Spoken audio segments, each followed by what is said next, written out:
So, doon na bibili. So, this year, si Dexa ay isang L! L si Dexa this year. So, ito.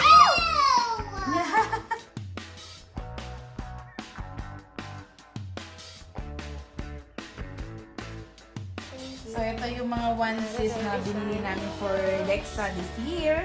Si Rodolph siya, at saka si L siya. Yan, lagay mo muna dyan. Yan. So, ito sa Urban Kids namin binili. Yan. So, Elf silang dalawa this year. Then, bumili din siya ng mga hairpins niya, which is naka-sale din to ng, ano, Dexy? Buy one, get one, $1. Buy one, get one sa $1 na lang siya. Ayan. So, $7. Yeah. Ayan. Ito, kay Daddy din. So, pipili pa ako. Masikip yung ano, B. Masikip yung small. So, maghanap ako ng ganito sa other stores. Baka may makita pa kami next week. Yeah. Ay, cute na nito. Gusto ko siya. Yeah. 34 point something or 35.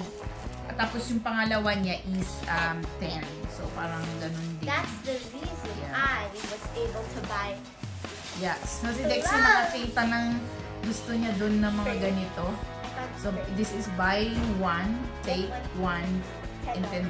So, magkano din yan? 30 plus din yan? Or 24 na lang yan? 20. Oh, 30. Yeah. So, 30. Yeah. 30 din siya. So, yan.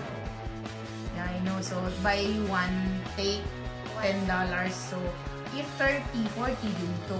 Yan. And then I just grabbed this because of Dad's other one. Yeah. Because me and these two were together, and then these two. So then I grabbed another cardigan. So, cardigan ang kinuha ni Dexy. Yeah. Okay. So, yun lang ang vlog namin sa... I have more. Ay, more pa pala. I have this Ayan, may mga binili din pala kaming mga brush ganito. cleaning mat for Mom. Yeah. Pang linis ng brush, cleaning mat. Ayan, meron pa palang mga ganyan. So, ayun. Yan ang nabili namin sa Urban Planet ang tawag dyan.